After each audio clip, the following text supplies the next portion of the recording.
Hey guys, welcome back to incognito investor. तो अगर मैं आपसे पूछूं कि फाइनेंशियली फ्री होने का या फिर वेल्दी होने का असल में एक्चुअल मतलब होता क्या है, तो मुझे आपका तो नहीं पता, पर आप में से ज्यादातर लोग यही बोलेंगे कि फाइनेंशियली फ्री होने का असली मतलब होता है एक बड़ा घर, एक लग्जरी कार और एक बहुत ही वेल्दी लाइफस्टाइल। पर ये चीजें अपने आप में ही एक ट्रैप है, और ये चीज मैं क्यों बोल रहा हूँ ये आपको आगे आने वाली वीडियो में पता चलेगा। पर अभी के लिए आप इतना समझो कि आपके दिमाग में जो पिक्चर तब बनती है जब आप किसी वेल्दी इंसान को सोचते हो, ये चीज आपके दिमाग में सोशल मीडिया और फिल्म के थ्रू आई है।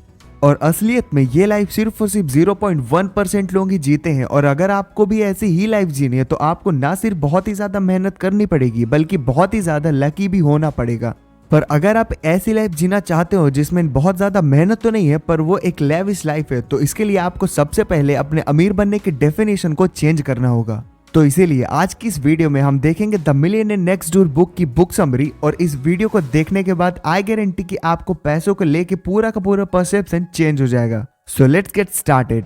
तो इस बुक के ऑथर थॉमस स्टैनली जब इस बुक को बनाने के लिए रिसर्च कर रहे थे कि अमीर लोग दिखते कैसे, रहते कैसे, उन अपना डेली लाइफस्टाइल परस्यू कैसे करते हैं, तो अपने इस रिसर्च वर्क को करने के लिए थॉमस स्टैनली शहर के सबसे पॉश एरिया में जाते हैं जहां पे 99% लोग रिच रहते हैं। थॉमस स्टैनली को भी वही लगता था जो हमें लगता है कि इस एरिया में रहने वाले सभी लोग बहुत ही ज्यादा अमीर हैं। पर थॉमस स्टैनली ने जब उनका इंटरव्यू लिया तो उन्हें ये बात पता चली कि इन लोगों की इनकम तो बहुत ही ज्यादा है पर इनके एक्सपेंस भी उतने ही ज्यादा है, इसीलिए इन्हें भी बाकी आम लोगों के जैसे ही दिक्कतों को सामना करना पड़ता है, जैसे कि आने वाले महीने के एक्सपेंसेस कैसे क्लियर होंगे, अगला कॉन्ट्रैक्ट कौन सा मिलेगा, या फिर अपनी रिटायरमेंट के लिए ये पैसे कैसे इकट्ठा करेंगे। और इस चीज को आप ऐसे समझो कि अगर आपकी सैलरी 30,000 रुपए है तो उसके जगह इन लोगों की सैलरी 30 करोड़ रुपए, पर इनका खर्चा भी 30 करोड़ का है। तो at the end of the day इनकी कंडीशन भी आप ही के जैसे हो जाती है मंथ एंड के टाइम पे। पर क्योंकि थॉमस स्टैनली को अपना रिसर्च तो कंप्लीट करना ही था, तो इसीलिए स्टैनली ने इस पॉश एरिया के आसपास रहने वाले लोगों का इंटरव्यू लिया, और फिर इस इंटरव्यू को जो आउटकम था उसे सुन के आप भी पागल हो जाओगे। इन लोगों का इंटरव्यू लेने के बाद थॉमस स्टैनली को पता चलता है कि ये लोग वैसे तो काफी नॉर्मल इनकम से आते हैं, ना ही ये बहुत ही ज्यादा लेविश कार ड्राइव करते हैं और ना ही बहुत ही फैंसी कपड़े पहनते हैं, पर फिर भी इनके फाइनेंशियल फंडामेंटल उन सो कॉल्ड अमीर लोगों से भी काफी ज्यादा स्ट्रॉन्ग है। इन्हीं लोगों के पास मिलियंस की वेल्थ होती है, कई सारे फ्लैट्स होते हैं, रियल स्टेट में भी अच्छी पकड़ होती है, और यही असल में वो लोग होते हैं जिन्हें अपने फ्यूचर को लेके उतनी ज्यादा खास टेंशन करने की जरूरत होती नहीं है। तो इसीलिए अब हम जानेंगे ऐसे कुछ टॉप के फाइनेंशियल पॉइंट जिनको जानने के बाद आप भी एक रियल में वेल्दी लाइफ को परस्यू कर सकते। तो वीडियो को बिना स्किप के एंड तक देखना, वरना कुछ समझ में आने नहीं वाला। तो इस बुक में थॉमस स्टैनली बताते हैं कि जब वो इन लोगों का इंटरव्यू ले रहे थे तो उन्हें इनमें सबसे जो कॉमन क्वालिटी मिलती है वो है फ्रूगैलिटी। दोस्तों, फ्रूगल का मतलब होता है कि आपके पास जितने रिसोर्सेज हैं आप उसी में अपनी लाइफ को एक अच्छे तरीके से जिए और अपने रिसोर्सेज को वेस्ट ना जाने दें। लेट्स से कि आपके पास 1000 ही रुपए हैं, तो अब आपको ये डिसाइड करना होगा कि आप इस 1000 रुपए में अपना पूरा महीना कैसे निकालें। ये नहीं कि अपने किसी फेवरेट यूट्यूब स्ट्रीमर को आप वो 1000 रुपए सुपर चैट दे दें, बल्कि आपको ये डिसाइड करना होगा कि आप इस 1000 से ये महीना कैसे निकालेंगे। दोस्तों, कईयों को ये लगता है कि फ्रूगल होने का मतलब उन्हें कंजूस होना पड़ेगा, पर दोस्तों ऑथर बताते हैं कि फ्रूगैलिटी का मतलब कंजूस होना नहीं है। यहाँ पे आप अपने 20s में हो, आपको फाइनेंशियल फ्रीडम अचीव करनी है। ये नहीं कि आप 70-80 साल की एज में रिच होना चाहते हो, तो आपको अपने रिसोर्सेज को ध्यान से यूज करना पड़ेगा, क्योंकि अगर आप अपने 20s में काफी ज्यादा मनी सेव कर सकते हो तो आपको कंपाउंडिंग का बेस्ट रिजल्ट देखने को जरूर मिलेगा। ऑथर कहते हैं कि 90% लोग फाइनेंशियल फ्रीडम को इसलिए अचीव नहीं कर पाते क्योंकि वो अपने खर्चों को ही कंट्रोल में नहीं ला पाते, और अपने बैड हैबिट के चलते वो अपने फाइनेंशियल फ्रीडम की ड्रीम को मिस कर देते हैं। लेट्स से कि आप 40 रुपए का मोमोज हर दिन खाते हो,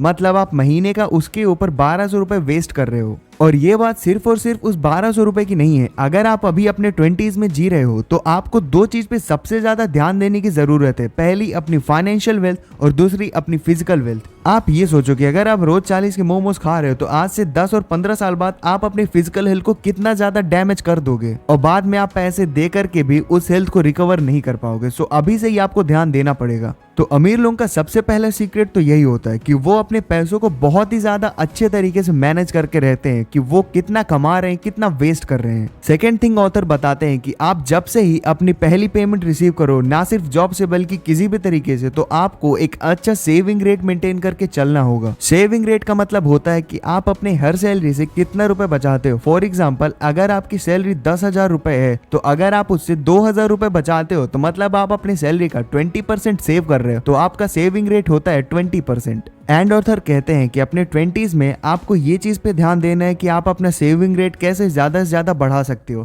क्योंकि ज्यादातर लोगों का ये आर्ग्यूमेंट होता है कि अभी हमारी सैलरी कम है, बाद में जब सैलरी ज्यादा होगी तो हमारा सेविंग रेट भी ऑटोमेटिकली बढ़ जाएगा। पर ये लोग इस चीज पे ध्यान नहीं दे रहे होते कि अगर आपकी सैलरी अभी के टाइम पे 30,000 रुपए है, तो बाद में वो भले ही 90,000 हो जाए, तो आपके एक्सपेंसेस भी साथ में जरूर बढ़ेंगे। जैसे जैसे आपकी एज होगी, आपकी मैरिज होगी, आपके बच्चे होंगे, आपके पेरेंट्स भी ओल्ड होंगे, तो उसमें आपके एक्सपेंसेस काफी ज्यादा लगेंगे। तो इसीलिए during the period of time saving rate almost कम ही होता जाता है। तो इसीलिए आपको इस चीज पे अभी ध्यान देना है कि आप ज्यादा से ज्यादा सेविंग रेट मेंटेन कर पाओ।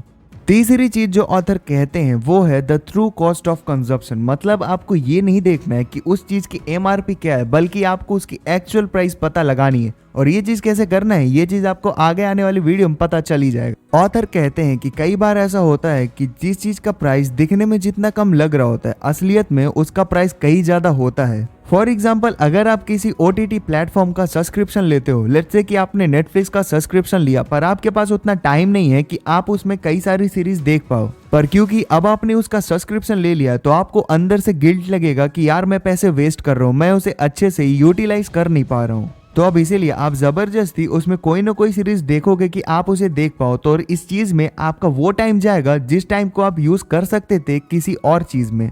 एंड ये है उसका एक्चुअल कॉस्ट, क्योंकि जब आपने एक बार उस OTT प्लेटफॉर्म का सब्सक्रिप्शन ले लिया, तो अब आपके पास बहाना भी है कि आपने इस चीज के ऊपर पैसे लगाए हैं, तो आप अपने ब्रेन को इस चीज से सेटिस्फाई कर दोगे कि मैं अपने पैसे को वसूल रहा हूँ, जबकि एक्चुअल में आप बस अपना कीमती टाइम वेस्ट कर रहे होते हो। तो इसीलिए ऑथर कहते हैं कि इन सब सर्विसेज का एक्चुअल कॉस्ट वो 200 या 300 रुपए नहीं होते जो आप पे करते हो, बल्कि वो कीमती फ्रूटफुल आवर्स होते हैं जिनका यूज करके आप और भी ज्यादा पैसे कमा सकते थे। एंड ये काफी बड़ा रीजन है कि क्यों वो लोग जो अपने 20s में हैं वो अपने टाइम को अच्छे से यूटिलाइज कर नहीं पाते हैं। तो इसीलिए ऑथर कहते हैं कि फाइनेंशियल फ्रीडम अचीव करना एक सुंदर घर बनाने जैसा है, जहाँ पे आप अपने सपनों के घर के लिए ईंटें लगाते हो, और ये ईंटें होती हैं SIP के इन्वेस्टमेंट्स की, या फिर और कोई इन्वेस्टमेंट जहां से आपको अच्छा रिटर्न मिल रहा हो। और हर एक फालतू खर्चा इस बने बनाए घर पे हथौड़ा मारने के बराबर होता है। ऑथर कहते हैं कि अगर आपको पैसे लगाने ही हैं, तो आप इन OTT पे जगह आप ये 200-500 रुपए बल्कि किसी बुक पे लगा दो। आप कुछ बुक ले आओ, तो अब आप उसे जरूर पढ़ोगे, क्योंकि आपको गिल्ट लगेगा अगर आप उसे पढ़ोगे नहीं।